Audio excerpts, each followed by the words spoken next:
አቤት እግር ኳስ ዛሬ ምሽት 4 ሰዓት ላይ እግር ኳስ ማለት ነው ጨርቋን ጥላ ነው የምታብደው ነው የምላችሁ። ፒኤስጂ ከባየር ሙኒክ በአውሮፓ ቻምፒየንስ ሊግ ምሽት 4 ሰዓት ሲል እንግዲህ የሚደረግ ጨዋታ ነው። አረ የታላችሁ የእግር ኳሱ ቤተሰቦች የታላችሁ ግምታችሁን ማስቀምጡ። ምን አይነት እግር ኳስ! አዝናኝና ውብ እግር ኳስ አውሮፓ ቻምፒየንስ ሊግ ዛሬ ምሽት የምናይ ይመስለኛል። አንድ ሽም እንዳተኝ ይሄ ጨዋታ እጅግ በጣም ያበደ እንደሚሆን አልጠራጠርም። ዴምቤሌን ከሃሪኬን ዶዊን ከኦሊሴ የምናይበት የአጥቂዎችን ጥራት የምናይበት የሚድፊልደሮችን ብቃት ዛሬ እግር ኳስ ነገርኳችሁ ጨርቋን ጥላ ነው የምታብደው። ለማንኛውም ግምታችሁን አስቀምጡ። ማን ይሄንን ጨዋታ የሚያሸንፍ ይመስላችኋል? በኮመንት ሱን አስቀምጡልኝ። ያበደ እግር ኳስ እናያለን። ይመቻችሁ። ምሽት 4 ሰዓት ላይ እንገናኝ። ይሄንን ጨዋታ ያላየ የእግር ኳስ ቤተሰብ በህይወት ዘመኑ ምናልባትም ማየት ከነበረበት ጨዋታ አንዱን በጣም የሚገርም ጨዋታ ሚስ እንዳደረገ ነው የማስበው ማለት ነው። ይሄ ከፋይናልም በላይ ፋይናል ብዬ ነው የማስበው። እንደው ድለቢስ ስለሆነ ኖርማሊ አሁን ላይ መገናኘታቸው ነው። ይሄ ጨዋታ ምኑ ነው ከሌሎች ጨዋታዎች እስከዛሬ ካየናቸው ሊለይ የሚችለው የሚለውን ነገር እንግዲህ ካየ ከዚህ በፊት እውነት ነው ትልልቅ ክለቦች ተገናኝተው አይተን እናቅ ይሆናል። በተወሰነ ደረጃ ጨዋታው ትንሽ ከርዘዝ ያለ ሊሆን ይችላል። ይሄ ጨዋታ ግን አስባችሁታል? ባየር ሙኒክም ያለው የተጫዋች ስብስብ እጅግ በጣም የተዋጣ ክሬቲቭ ተጫዋቾች ይበዙበታል። ፒኤስጂም እንደምታዩቸው እጅግ የሚገራርሙ ተጫዋቾች ያሉበት ነው። በዛ ላይ ደግሞ ሁለቱም ሀያል በሚባል ደረጃ ናቸው። ወቅታዊ ሁኔታቸው እጅግ በጣም በአውሮፓ ዶሚናንት ከሚባሉ ክለቦች መካከል ግንባር ቀደም በአንድና በሁለቱ የምጠቅሷቸው ክለቦች ናቸው። ስለዚህ እነዚህ ሁለቱ ክለቦች ሲገጣጠሙ ማየት ማለት ምን ያክል ለእግር ኳሱ አዝናኝ እንደሆነ መቼም ለእናንተ የሚነገር አይደለም። ብቻ ፈጣሪ ደግሞ ሲረዳን ሁለት ጊዜ ነው የሚገናኙ። ዛሬ የሚገናኛሉ፣ ኔክስት ዊክም ሮብ እንደሚገናኙ እናውቃለን ማለት። ለዚህ ነው ይህንን ጨዋታ ያላየ ሰው በእርግጠኝነት ይቆጨዋል ብዬ የማስበው ማለት። ኮፒ ሊንክ እያደረጋችሁ ለአካውንቱ ቤተሰብ ያልሆናችሁ የፕላስ ምልክቱን ተጫኑ። ይመቻችሁ። እምለውን የሚሰሙኝ ከሆነ አትሊስት እናንተ ተሰሙኛላችሁ። ባየር ሙኒክ በሶስት አይነት መንገድ ወደ ፍጻሜ ማለፍ ይችላል። በዛው እናንተ ልጠይቃችሁ፣ ኮሜንት ላይ ሐሳባችሁን ስጡበት። አርሰናል ወደ ፍጻሜ የሚያልፍ ከሆነ ፒኤስጂን ወይስ ባየር ሙኒክን ቢያገኝ ጥሩ ነው ብላችሁ ታስባላችሁ? ኮፒ ሊንክ ሪፖስት እያደረጋችሁ፣ ፎሎ ያላደረጋችሁ ደግሞ ፎሎ እያደረጋችሁት አካውንቱን። ፒኤስጂ ከባየር ሙኒክ የአውሮፓ እጅግ በጣም የላቁ ሁለት ቡድኖች የሚያደርጉት ቤስት የሆነ ጨዋታ ነው። ሁለቱም የሚጫወቱበት መንገድ በጣም የተለያየ ነው። ስለዚህ ነገር ነው ማነሳው። ሶስት መንገዶች ባየር ሙኒክ ፒኤስጂን የሚያልፍበት ያጫወት መንገዱን ማስተካከል አለበት። የመጀመሪያውና ቅድሚያ መስጠት ያለበት ፕሬሲንጉ ነው። በፍጹም አግሬሲቭ ሆኖ መቅረብ የለበትም በነገው ጨዋታ። ምክንያቱም ፒኤስጂ የሚጫወተው ፍሉዲቲ ያለው ፎርሜሽን ነው። ያ ማለት ምንድነው? አንድ ተጫዋች አንድ ቦታ ላይ ብቻ ረግቶ አታገኙትም። በዛ ላይ ደግሞ ከኳስ ጋር እጅግ በጣም ምቾት ያላቸው ተጫዋቾች ናቸው። እጅግ ደግሞ የከፋው ነገር ባየር ሙኒክ ፕሬስ በሚያደርግበት ሰዓት ከኋላ ትቶት የሚሄደውን ቦታ እንደ ኦፓሚካኖና ጆናታን ታ የመሳሰሉ ተጫዋቾች ኮንትሮል ሊያደርጓቸው የሚከብዷቸው እንደ ኪቫርስኬሊያ ባርኮላና ዴምቤሌን የመሳሰሉ ተጫዋቾች አሉ። ስለዚህ በፍጹም በጣም የተጠጋና ፕሬስ የሚያደርግ በጣም አግሬሲቭ የሆነ ፕሬሲንግ መጠቀም የለበትም ብዬ አስባለሁ። ያንን በሊቨርፑል ያዩ ይመስለኛል። ከዚህ ይልቅ ግን በሚድ ብሎክ መጫወት አለባቸው። በተለይም መሀል ሜዳ ላይ የእንደ ኪሚች እና ሙሴላ አይነት ተጫዋቾች የነ ፓቭሎቪችም የመሳሰሉ ተጫዋቾች መሀል ሜዳ ላይ መኖር ጥሩ ቢሆንም ነገር ግን ከዚህ የበለጠው ደግሞ ሃሪኬን ዲፕ እየተመለሰ በነገው ጨዋታ ላይ ትመለከቱታላችሁ ብዬ አስባለሁ። ሌላ ሁለተኛ ነገር ደግሞ ማንሳት መፈልገው ባየር ሙኒክ በፍጹም ማድረግ የሌለበት ማን ቱ ማን ማርኪንግ አድርገ ፒኤስጂ ልታቆመው በፍጹም አትችልም። ምክንያቱም ቅድም በነገርኳችሁ ፊት ለፊት ላይ የሚያሉት መሀል ላይ የሚያሉት ተጫዋቾች እጅግ በጣም ፍሉድ ናቸው። አንድ ለአንድ ኮንትሮል ልታረጓቸው አትችሉም። ከዚህ ይልቅ ግን ዞናል ማርኪንግ አድርጋችሁ የኳስ ማቀበያ ሲኩዌንሶችን በመዝጋት ፒኤስጂን ማቆም ትችላላችሁ። ሌላው ሶስተኛ ነጥብ ደግሞ የባየር ሙኒክ እጅግ በጣም ጠንካራው ዌፐኑ ምንድነው? ካውንተር አታክ በነ ዲያዝ ኦሊሴና ሃሪኬን እነዚህ ሶስት ተጫዋቾች የሚያደርጉት እጅግ አደገኛው የሆነ የካውንተር አታክ ጨዋታቸው ነው። ስለዚህ ይሄንን ጠንካራውን ነገር ሜዳ ላይ ለማቅረብ ደግሞ በሚድ ብሎክ እየተጫወቱ የሚያገኙትን ኳስ እነዚህ ሶስት ተጫዋቾች በተለይ ኦሊሴ እና ዲያዝ ያንን ቦታ በደንብ ኤክስፕሎይት ማድረግ ይችላሉ። ኑኖ ሜንዴስ እና አሽራፍ ሀኪሚ ጥለውት የሚሄዱትን ቦታ።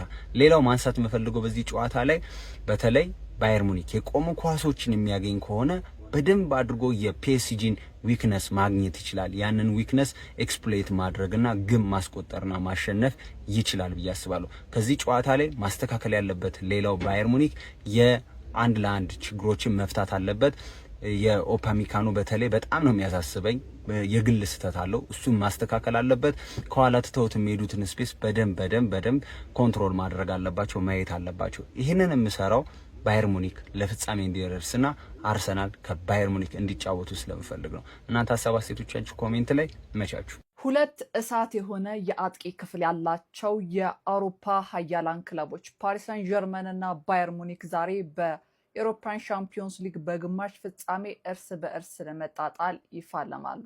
ሁለቱም ክለቦች በኢሮፓን ሻምፒዮንስ ሊግ በተቃራኒ ቡድናቸው ላይ ወይም ደግሞ በተጋጠሙት ቡድን ላይ 38 ግብ አስቆጥረዋል። በዚህ ተጠባቂና ትልቅ ጨዋታ ደግሞ የባየር ሙኒኩ አሰልጣኝ ቪንሰንት ኮምፓኒ በቅጣት ምክንያት ጨዋታውን የማይመሩ ይሆናል። እናንተ ደግሞ እስቲ ከወዲሁ ሀሳብ አስተያየታችሁን እንዲሁም ደግሞ ግምታችሁን ኮመንት ሴክሽን ላይ ያስቀምጡ። ቪዲዮ ለሁሉም እንዲዳረስ ደግሞ ኮፒ ሊንክ ሼር ማድረጋችሁን እንዳትረሱ። እሺ ጀማው ዛሬ ምሽት በግማሽ ፍጻሜው ባየር ሙኒክ ከፒኤስጂ የሚያደርጉት ተጠባቂ ጨዋታ ምሽት 4 ሰዓት ላይ ይደረጋል። ታዲያ ከዚህ ጨዋታ በፊት ምን አዳዲስ ነገሮች አሉ የሚሉትን ላቀብላችሁ። ከፍጻሜ በፊት የሚደረግ የፍጻሜ ጨዋታ ነው ጀማው። ሁለቱም በማጥቃት ላይ የተመሰረተ እጅግ ያማረ ኳስ የሚጫወቱ ቡድኖች ናቸው ጀማው። እንደምታውቁት በፒኤስጂ በኩል እነ ዱዌ፣ ባርኪዮላ፣ ኦስማን ዴምቤሌ፣ ካቫራሽ ኬሊያ ማንን አንስታችሁ ማንን ትተዋላችሁ? ፍጹም የማጥቃት ዘመቻ የሚከፍቱ ተጫዋቾች ስብስብ ያላቸው ሲሆን በፒኤስጂ በኩል ደግሞ እንደምታውቁት ሃሪኬን ፊት አውራሪ ሆኖ መስመር ላይ እነ ዲያዝ አሉ ጀማው። ከምንም በላይ ደግሞ አሁን ጥሩ አቋም ላይ የሚገኘው ኦሊሴን አካቶ እንግዲህ ከባድ ፍልሚያ ለማድረግ ዝግጅታቸውን አጠናቋሉ። ዛሬ ምሽት ፍራንስ ላይ ከባድ ፍልሚያ እንመለከታለን ማለት ነው ጀማው። በነገራችን ላይ የባየር ሙኒክ አሰልጣኝ ቪንሴንት ኮምፓኒ ሙሉ ለሙሉ ከጨዋታው ውጪ እንደሆነ ነው እየተነገረ የሚገኘው ተከታታይ ባዩ 3 ቢጫ ምክንያት ማለት ነው። እንግዲህ ቡድኑን ይዞ ወደ ፍራንስ ያቀናል፣ ግን መልበሻ ቤትም የመግባት ፍቃድ የለውም። ከዛ ውጪ ቡድኑን በስልክም የማግኘት ፍቃድ የለውም። እንደ ተመልካች ኳሱን አይቶ መውጣት ብቻ ነው የሚችለው በዚህ ቅጣት ምክንያት ማለት ነው ጀማው። ለማንኛውም ግን የዛሬ ጨዋታ ማን የማሸነፍ ቅድሚያ ትሰጣላችሁ ጀማው? በነገራችን ላይ ያለፉት 5 ግንኙነታቸውን እንግዲህ ፍጹም ዶሚኔት በሆነ ሁኔታ ሙኒክ ነው ያሸነፈው።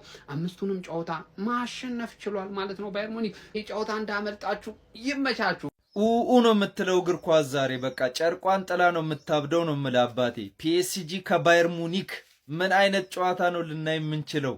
ያበደ ጨዋታ። ሁለቱም ኳስ ይዞ መጫወት የሚወዱ ያበደ ቲም ማለት ነው። ሁለቱም ፒኤስጂም ባየር ሙኒክም ማጥቃት የሚወዱ ብዙ ጎሎችን ስኮር የሚያደርጉ ምህረት የለሾች በተለይ ማጥቃቱ ላይና ዛሬ ምን አይነት ጨዋታ ልናይ እንደምንችል ልነግራችሁ አልችልም። የነገው ውግም ያለ ነው። በዛሬው ጨዋታ እንደሰት። የምሬን ነው። 90 ደቂቃው በጣም ትንሽ ደቂቃ እንደሚሆንብን ብቻ። እስኪ እናንተ ማን ያሸንፋል ግምታችሁን ኮሜንት ሴክሽን ላይ አስቀምጡልኝ። ቻምፒዮንስ ሊግ ኢዝ ባክ። ዛሬ ያበደ ጌም አለ ማለት ነው። ሙኒካችን አንቀባሮ ይገርፋታ ዛሬ ፒኤስጂን። እኛ እንዳለ የሙኒክ ደጋፊ ነን መቼስ። ለቪንሰንት ካምፓኒ ማይ ሌጀንድ እንዲሳካለት ነው የምፈልገው። ቻምፒዮንስ ሊግ ማንሳት አለበት እና ዛሬ ያበደ ጌም ነው የሚኖረን። እስቲ ማን የሚያሸንፍ ይመስላችኋል? እና እናንተ ማን ቢያሸንፍ ደስ ይላችኋል? ከታች ጻፉልኝ። ግን ጨዋታው ያበደ በቃ ምን ጠብቀው ማለት ነው። ካሞን ቪንሰንት። እኛ እንኳን በዚህ ውድድር ዓመት 4-0 ያሸነፍነውን አትሌቲኮ ማድሪድ ስቲል ነው ስንጠብቀው እየተሳቀቅን ነው። ሜዳው ሄደን እናሸንፋለን ወይ አናሸንፍም፣ ኤምሬትስ ላይስ መጥቶ ቀላል ተጋጣሚ ይሆንናል አይሆንልንም የሚለውን በጥርጣሬ ውስጥ ነው አትሌቲኮ ማድሪድን እየጠበቅን ያለው። ሉዊስ ኤንሪኬ ትናንትና በፕሬስ ኮንፈረንስ ላይ ምን ሲል ተደመጠ? በዛሬው ጨዋታ አሸናፊ በእርግጠኝነት የቻምፒዮንስ ሊጉ ዋንጫ ባለቤት ይሆናል ሲል ተናግሯል። እና እንዴት ነው የተናቅነው ጋይስ? እንዴት ነው የተናቅነው? ኤኒዌይስ በደንብ ኮፒ ሊንክ ሪፖስት አድርጉትና ለሰፊው አርሰናል ጀማ እንዲዳረስ ማድረጋችሁን እንዳትረሱ። ማይ ፋሚሊ አካውንታችን ትንሽ መንቀሳቀስ ስለሚገባት በደንብ ኮፒ ሊንክ ሪፖስት አድርጉት። ፎሎ ያላደረጋችሁኝ ደግሞ ፎሎ ማድረጋችሁን እንዳትረሱ። ኤንሪኬ ትናንትና ከጋዜጠኞች ለመጣለት ጥያቄዎች በጣም ብዙ ምላሾችን ሲሰጥ ነበር። ከዛ መሃል አስደንጋጭ የሆነ መልስ መስጠት ችሏል። ዛሬ ሙኒክ ከፒኤስጂ የሚያደርጉት ጨዋታ የሚያሸንፈው ቡድን በእርግጠኝነት የዋንጫው ባለቤት መሆን ይችላል ሲል ተደምጧል። ቢኮዝ በዛ ረድፍ ያሉትን አትሌቲኮ ማድሪድ እና አርሰናል ስለተናቁ ማለት ነው። እኔ ምንም አይገርመኝም። ባይዘው እነሱ በሚሰጡት ሀሳብ አስተያየት አልገረምም። ስፔሻሊ ሄነሪኬ ማድረግ ስለሚችል ሀሳብ አስተያየት ቢሰጥ ይመቸው ያርግለት። ነገር ግን ቡድናቸው ፊት መሆን የሚችል ቡድን ነው ወይ? ስፔሻሊ ፒኤስጂ በጣም ብዙዎች ኤክስፔክት እያደረጋችሁ ያላችሁት ፒኤስጂ አልፎ እንደሚሄድ ነው አይደለ? ሙኒክ እንዴት ነው የተናቀው? እኔ ጭራሽ ሊመጣልኝ አልቻለም። ሙኒክ በቃ እንዲናቅ ያደረገው ስፔሻሊ ባለፈው የመልሱ ጨዋታ ነው አይደለ? ከሪያል ማድሪድ ያደረገው የመልስ ጨዋታ በማድሪድ ስለተፈተነ ፒኤስጂ ደግሞ ከዚህ የበለጠ ከባድ ይሆንበታል በሚል ፕሪንሲፕል ነው እንጂ ሳንቲያጎ ቤርናቦ ላይ እኮ ባየር ሙኒክ በደንብ ዶሚኔት አድርጎ ጎል አስቆጥሮበት ምናምን ጨዋታ በልጦት ምናምን እንደውም ከዛ በላይ ለምን አላስቆጠርም እየተባለ ነበር ሲተች የነበረው እንጂ ዶሚኔት አድርጎ ነበር ማሸነፍ የቻለው። ግማሽ ፍጻሜ እስከሚደርስ ድረስ ራሱ በሚገርም ሁኔታ ነው አመጣጡ። እንደውም የአርሰናል ያጠራጥራል። ስፖርቲንግን ተፈትኖ ሊቨርኩሰንን ተፈትኖ ስላለፈ አትሌቲኮ ማድሪድ ደግሞ ባርሳን በቀይ ካርድም ቢሆን እየታገዘ እዚህ ደርሷል አይነት ቶተናምም ኢቭን አሸንፎት ነው ቀድሞ ባስቆጠረው ጎል ጀስት ካምባክ እንዳይሰራበት አድርጎ ምናምን የመጣው አትሌቲኮ ማድሪድ ማለት ነው። ነገር ግን ሁለቱን ቡድኖች እንኳን ብትንቃቸው እንዴት አስበኸው ነው ባየር ሙኒክን የናከው ሄነሪክ? እሺ አልፈህ መጣ ፍጻሜ ላይ አርሰናልን ታገኝ ትችላለህ። አርሰናል ለፍጻሜ ደርሶ አምና እንዳሸነፍከው ቀላል ተጋጣሚ ይሆናል ብለህ ኤክስፔክት ታደርጋለህ ነው? እኛ እንኳን በዚህ ውድድር ዓመት 4-0 ያሸነፍኑን አትሌቲኮ ማድሪድ ስቲል ናው ስንጠብቀው እየተሳቀቅን ነው። ገባህ? በሜዳው ሄደን እናሸንፋለን ወይ አናሸንፍም፣ ኤምሬትስ ላይስ መጥቶ ቀላል ተጋጣሚ ይሆንናል አይሆንልንም የሚለውን በጥርጣሬ ውስጥ ነው አትሌቲኮ ማድሪድን እየጠበቅን ያለነው። አትሌቲኮ ማድሪድን ንቀህ፣ ሙኒክን ንቀህ፣ አርሰናልን ንቀህ በቀላል ሁኔታ ዋንጫ ማሸነፍ ይቻላል የሚል ነገር እኔ ጭራሽ አላምንበትም። አይኖ ሁለቱም ስፔሻሊ ፒኤስጂ አምና ከነበረው ሰክሰስ አንጻር ሙኒክም ዘንድሮ እያሳየ ካለው አቋም አንጻር ሁለቱም በጣም ጠንካራ ቡድኖች ናቸው ከአርሰናልና ከአትሌቲኮ ማድሪድ አንጻር ማለት ነው። ነገር ግን በሻምፒዮንስ ሊጉ በዚህ ውድድር ዓመት ከአርሰናል የተሻለ ቡድን የለም። ይሄ ሁላችንም የሚያሳምን ነው ብዬ አስባለሁ። ምክንያቱም ካደረጋቸው እያንዳንዱ ጨዋታዎች 2 አቻ ብቻ ነው እንጂ ምንም ሽንፈት አላስተናገደም። 11 ጨዋታዎችን ማሸነፍ ችሏል። ያም አቻ አንድ በሜዳው ከስፖርቲንግ ሊዝበን ጋር፣ አንድ ደግሞ ከሜዳው ውጪ ከባየር ሊቨርኩሰን ጋር። ሁለቱም ግን ያን ያህል ኢምፖርታንት የሆኑ ጨዋታዎች አልነበሩ። ከባየር ሊቨርኩሰን ጋር ስንጫወት አቻ ሜዳችን ላይ ቀልብሰ ነው አለፍን። ያኔ ደግሞ ስፖርቲንግን በሜዳው አሸነፈ ነው፣ በሜዳችን ደግሞ በአቻ ውጤት አጠናቀቅን። ስለዚህ ጀስት የሚተችበት ምንም ነገር የለም። ምክንያቱም ጥሎ ማለፍ እስከሆነ ድረስ በየትኛው ጨዋታ ራስህን በደንብ አሳይተ ማለፍ የሚለውን ነገሩን እንጂ ኢንቴንድ የምታደርገው ተበልጫለሁ አልተበለጥኩም፣ ጨዋታ ማሸነፍ አለብኝ እሱ ላይ መጨነቅ የለብህም ነው አይዲያ። ስለዚህ አምና ያሸነፋችሁት ዋንጫ ዘንድሮም እንዲሁ በቀላሉ ይገኛል ማለት አይደለም። ፔጄ አይኖ ቼልሲን በሚገርም ሁኔታ ሳምናችሁ አልፋችኋል፣ ሊቨርፑልም እንደዛው። ነገር ግን ሁለቱም ቡድኖች በሻምፒዮንስ ሊጉ ጥሩ ተንቀሳቀሱ እንጂ በሊጋቸው በፕሪሚየር ሊጉ ሁለቱም ቡድኖች አቋማቸው የሞተ ነው ዚህ ሲዝን። ስለዚህ ከባድ ፈተና የሚገጥማችሁ እንደውም ከዚህ በኋላ ያሉትን ተጋጣሚዎች ስታገኙ ነው። ስለዚህ ፒኤስጂ በቀላሉ ያልፋል ብላችሁ የምታስቡ ሰዎች ካላችሁ እመኑኝ ሙኒክ የሚገርም የጨዋታ ብልጫ የዛሬውን ጨዋታ ስፔሻሊ ፓርክ ደ ፍራንስ ላይ ስለሚካሄድ ማሸነፍ ከቻለ በሜዳው አሊያንዝ አሬና ላይ በቀላሉ ፒኤስጂን ጥሎ ማለፍ ይችላል። ብቻ ግን የአማረና የተዋበ ጨዋታ እንደምንመለከት እርግጠኛ ነኝ። ይመቻችሁ። አቤት አቤት አቤት! ዛሬ በደው ኳስ ሻምፒዮንስ ሊግ ግማሽ ፍጻሜ ባየርን ከፒኤስጂ ከጨዋታ በፊት የሆነች ነገር ላችኋል። እናንተ አካውንቴን ቪዲዮ ኮፒ ሊንክ ያደረጋችሁ ጀምራላችሁ። ከባየርን ስንጀምር የመጀመሪያ እክማ ቪንሰንት ኮምፓኒ ዛሬ አይኖርም፣ ተች ላይኑ ላይ አይመራቸውም። እንደዛው ነው። ጭራሽ ነው ሰምቼ በማላውቀው ምክንያት 3 ቢጫ ስላየ ማለት ነው። በስልክ ማውራት አይችልም፣ ደውሎ መተሻ ክፍል መሄድ አይችልም፣ እረፍት ላይ ሊትራሊ ምንም መኖር አይችልም። ይሄ ነገር ደግሞ ሊጎዳቸው ይችላል ባየርኖች። ሉዊስ ኤንሪኬ ምን አለ እኮ እንዲህ ትላልቅ ጨዋታ ላይ ተጫዋቾቹን ማበረታታት ምናምን አይጠበቅብህም፣ ትናንሽ ጨዋታ ላይ ነው በደንብ ኮች የሚያስፈልገው እንጂ ከቤት ሆኜ ባይም ችግር የለውም ማለት ሞኝ ይፈልግ ኤንሪኬ ካነሳና ወደ ፒኤስጂ ከመጣናቀር ቪቲኛ ከጉዳት በኋላ ዛሬ ቡድን ውስጥ አለ ተብሏልና ዛሬው ጨዋታ ላይ ሊጀምር የሚችልበት ሰፊ እድል አለ። ነገር ግን ከጉዳት ነው የተመለሰው። በሌላ በኩል ደግሞ ፋቢያን ሩይዝ ለ3 ወራት ያክል ጉዳት ላይ ነበር። ነገር ግን ያለፉት 2 ጨዋታዎች ነበረ ፋቢያን ሩይዝ ማለት ነው።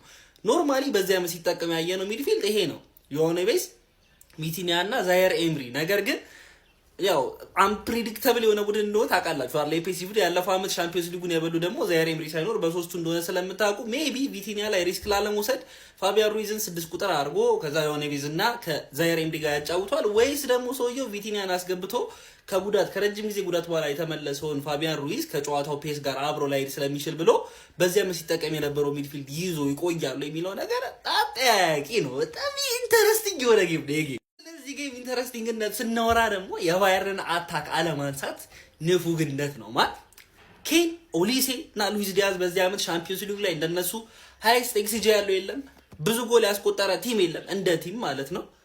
ይሄ ቲም በቃ ይበላሃል። ታውቃለህ አይደለ? እንዴት ማስረዳትም አያስፈልግም። በዚህ ሳምንት ራሱ 3-0 እየተመሩ 4-3 ማድረግ ችሎ ነበር። ይሄን አታክ እንዴት አድርገው ነው የሚቋቋሙት ፔሲጂዎች የሚለው ጥያቄ ምልክት። ነገር ግን ይሄን አታክ አሎኬን ያደረገው የነበረው ሰርጂ ናብሪ በጉዳት ከባየርን ሁለቱም ጨዋታ ሌጎች ውጪ ሆኗል። በሱ ቦታ ግን ያለው ማን? ጀማል ሙሲያላ ነው። ጀማል ሙሲያላ የድሮ ሙሲያላ ነው ወይ? እንደዚህ ነው አቋም ሌላ ጥያቄ ነው። ነገር ግን ሙሲያላ የዛሬውን ጨዋታ ለባየር ሊገለውም ይችላል፣ ሊገልላቸውም ይችላል። ተረዳኛ? አቤት የዛሬው ኳስ! እዛው ከቤርን ቤት ሳንወጣ ማለት ነው እነዚህ ሁለት ተመላላሾች ዛሬ ከባድ ስራ ነው የሚጠብቃቸው ከፔሲጂ አጥቂዎች ኮንራድ ላይመር እና ስታንሲች ማለት ነው። ነገር ግን አልፎንሶ ዴቪስ ከጉዳት ተመልሷል። አሁን ባየርኖች በጣም ትልቅ ጥያቄ መፍታት አለባቸው። ምክንያቱም የፔሲጂ አታከሮች እንደሚሮጡ በጣም ግልጽ ነው አይደለ? ስለዚህ ላይመር የምሮጥ በጣም አቅም አለው። ስታንሲች ግን ያን ያክል ፔስ ያለው ተጫዋች አይደለም። ስለዚህ እሱም ከጉዳት ነው የተመለሰው አልፎንሶ ዴቪስ። ስለዚህ ይሄ ጨዋታ ላይ ያሰልፈዋል አያሰልፈው የሚለው ጥያቄ ምልክት። ነገር ግን ስለ ሁለት ፉልባኮች ካወራን የፔሲጂ ፉልባኮች ማድሮ ታውቃላችሁ፣ ምንም ማለት አያስፈልግም እነዚህ ላይ። ነገር ግን ፔሲጂ አታክ ላይ አንድ የመጨረሻ ጥያቄ ማንሳት ፈልገው ቪዲዮ ሳያልቅ በፊት ጨዋታው ላይ የሚሰለፈው ዲዜሪ ዱዌ ነው ወይስ ብራድሊ ባርኮላ ነው የሚለው በቀኝ ሳይድ በኩል ኦብቪየስሊ ኪቪቻን አያስቀምጡትም። ከዛ በኋላ ዴምቤሌ አለ። በዚህኛው ሳይድ በኩል ግን ማለት ነው ታውቃላችሁ ባየርኖች ሲያጠቁ በጣም ስፔስ ተው ይሄዳሉ። ማንቱማን ማርክ ዛሬ ያደርጋሉ ብዬ ጭራሽ አላስብም። እንደ ቢደፍሩ እንኳን ማለት ነው ከጀርባ የሚተውትን ስፔስ ሮጦ የሚደርስላቸው ሰው ይፈልጋሉ አይደለ? እነሱ ደግሞ ያን ስፔስ የሚያጠቃ አጥቂ ነው የሚፈልጉት። ስለዚህ ዱዌን ነው የሚያስቀንቡት፣ ባርኮላ ነው የሚያስቀንቡት። እኔ እንደራሴ ባርኮላ የሚቀር ይመስለኛል የዛሬ ጨዋታ ላይ ማለት ነው። ያው ዱዌ ተቀይሮ የሚገባ ነው ይመስለኝ፣ ግን አይታወቅም። ዛሬ ጨዋታ 4 ሰዓት ቲቪን ትከፍታለህ ፈታ ማለት ነው። ነገ ደግሞ እኛ ቆንጆ ኳስ እንጫወታለን።